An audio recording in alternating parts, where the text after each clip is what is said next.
Davao City Mayor Rodrigo Duterte nagdumili pagsunod sa mando ni Justice Secretary Leila de Lima nga hulungon ang pagpanghatag og allowance sa mga prosecutors.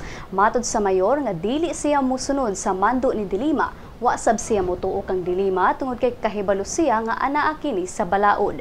Gipasabot ni Duterte mao ang kamanduan ubos sa Republic Act 10071 ug ang Republic Act 9279 diin ang prosecutors gitugutan sa pagdawat og mga special allowances.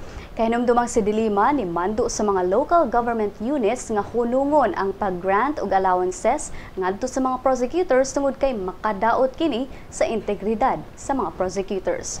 Sa iyang bahin, si Regional Prosecutor for Davao Antonio Arellano na dili mapungan ang mga LGUs nga mo-grant og allowance sa mga prosecutors, hilabi na nga dili kaigo ang resources sa national government. Maayo sad nga dunay mga LGUs nga mo-assist, hilabi nagkuwang ang resources sa national government. Dugang ni Arellano nga ang madawat nga uniform salary sa mga prosecutors gikan sa LGUs kay 8,000 pesos.